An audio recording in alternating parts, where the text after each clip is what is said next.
Subscribe کیجئے ہمارے channel نور رضا کو اور بیل آئیکن کو پریس کیجئے جس سے آپ کو ہماری نیو ویڈیو کی نوٹیفیکیشن ملتی رہے. نہیں کی ایک مرتبہ ایک سردار، عرب کے سردار جن کا نام تھا دحیہ کلبی. دحیہ کلبی بہت خوبصورت تھے وہ اور بہت مالدار بھی تھے، بڑے سردار تھے.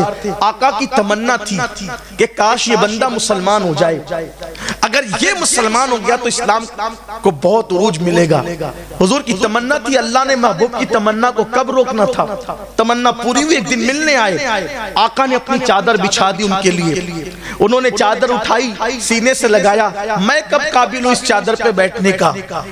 آقا علیہ الصلوۃ والتسلیم نے فرمایا دحیہ مسلمان ہو جاؤ. حضور مسلمان ہی لیکن ایک کھٹکا ہے، توجہ کریں، کھٹکا ہے. کیا کھٹکا ہے؟ آقا قبیلے کا سردار ہونے کی وجہ سے جتنی بیٹیاں پیدا ہوئی سب میرے ہاتھ میں لا کے دی گئی اور میں نے اپنے ہاتھوں سے ان بچیوں کو زندہ دفن کیا.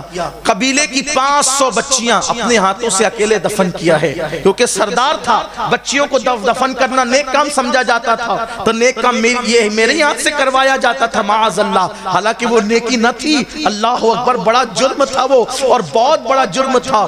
آج بھی بیٹیاں دفن ہو رہی ہے.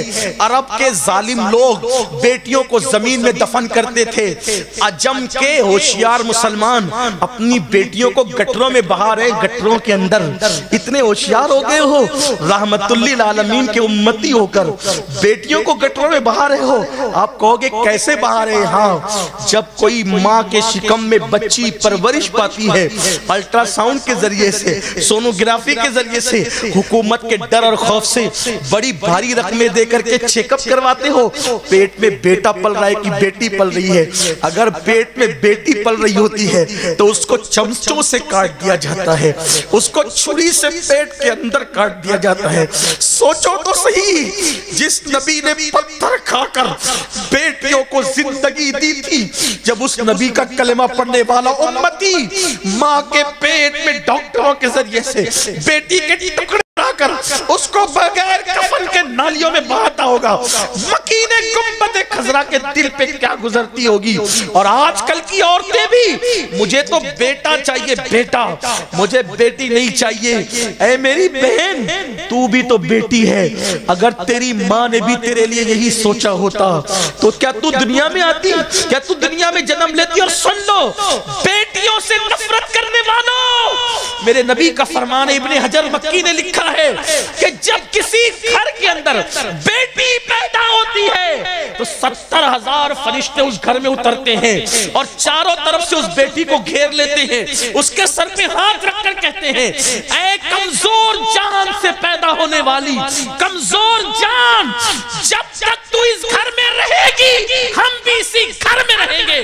مجھے بتاؤ، جس گھر کے اندر صبح و شام 24 گھنٹے 70,000 فرشتے رہتے ہو، اس گھر کے اندر بے چینی کیسے ہوگی، بے قراری کیسے ہوگی؟ اللہ اکبر. بیٹیوں سے نفرت مت کرو.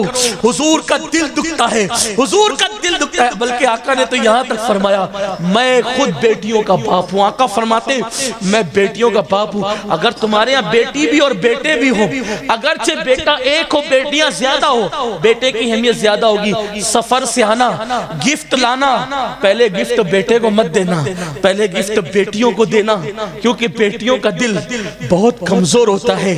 آقا فرماتے پہلے بیٹوں کو دو گے نا تو بیٹی کا دل دکھے گا. اب میرے نبی نے فرمایا جس نے بیٹی کا دل دکھایا اس نے مجھ محمد کا دل دکھایا. بیٹی کا دل دکھانا نبی کا دل دکھانے کے برابر ہے. بیٹی بہت قیمتی ہے. انہیں پیٹ سے کاٹ کر کے مت بہاؤ گٹروں میں، ورنہ اللہ کا ایسا عذاب آئے گا کہ دنیا کی کوئی طاقت تمہیں اللہ کے عذاب سے بچا نہیں سکے گی. بیٹیوں کو کاٹ کر کے کچروں میں پھینکنے والوں، اور اب تو زندہ بیٹیاں بھی پھینکی جا رہی ہے، اب تو زندہ بیٹیاں بھی کچروں کی کنڈیوں پہ مل رہی ہے. بیٹی بہت اہم ہے. یاد رکھنا، یاد رکھنا، ہو سکتا ہے کبھی ایسا ہو کہ بیٹوں پہ جو تم غرور کر رہے ہو وہ بیٹے تمہیں کام نہ آئے. یہ بیٹیاں بڑھاپے میں تمہارا سہارا بن سکے. کیا کورونا نے نہیں بتایا کوئی اپنا نہیں ہے؟ کورونا کی وبا پتہ نہیں کیا ہے، میں کوئی اس پہ تبصرہ نہیں کروں گا، لیکن بتائے کوئی اپنا میرے ایک مبلغ ساتھی سنی دعوت اسلامی کے مبلغ ایک مریض کو لاک ڈاؤن میں غسل دینے گئے، کچھ لوگوں نے عام کر دیا کہ اس کو کورونا ہو گیا، الگ اس کو لیکن کورونا نہیں تھا، وہ غسل دینے کے لیے گئے، کٹ پہنی تھی، پنجے پہنتے سب پہنے تھے، غسل کے لیے مردے کو لٹایا، اس کے بیٹے سے کہا، کئی بیٹے تھے سب ہاتھ باندھ کے کھڑے، بیٹے سے کہا بھیا ذرا تم پانی ڈال دو نا، میں اکیلا ہوں، تو اس نے کہا کہ مولانا میرے 4-5 بچے ہیں نا، ذرا سا رحم، اپنے باپ کے وجود پر بیٹے نے پانی نہیں ڈالا۔ یہ ہے، میں یہ نہیں کہتا بیٹوں سے پیار مت کرو، ہر بچے سے پیار کرو، لیکن جو ہم نے بیٹیوں کو کچلنا شروع کیا ہے نا، بہت بڑا جرم، کوئی اپنا نہیں ہے۔ پہلے ہم اپنے بچپنے میں سنتے تھے، ہمارے مقررین خطبہ علماء کہتے تھے ارے بیٹے تو باپ کی قبر پہ بھی نہیں آتے یار، اپنے لیے کچھ کر جاؤ، لیکن اب میں کہتا ہوں کہ قبر پہ آنا دور کی بات ہے مولانا صاحب، اب تو جیتے جی باپ کے نہیں ہو رہے ہیں لوگ، ہاں جو جیتے جی باپ کی خدمت نہ کرے وہ مرنے کے بعد کیا خدمت کرنا ہے، وہ لوگ گزر گئے جو مرنے کے بعد ہر جمعرات باپ کی قبر پہ جاتے تھے، ماں کی قبر پہ جاتے تھے، روزانہ گھر میں بیٹھ کے سورہ یاسین پڑھتے تھے، جو کرنا اپنے لیے کر لو، پیار سب سے کرو، محبت سب سے کرو، میں جھگڑا لگانے نہیں آیا، لیکن کم سے کم یہ تو سوچو نا کہ ہمیں اللہ کے قریب ہونا ہے، اپنی آخرت کی تیاری خود کرنا ہے، تو بیٹیوں پر ظلم مت کرو، بیٹیاں اللہ کی نعمت ہیں، لیکن بیٹیوں کی صحیح تربیت کرو۔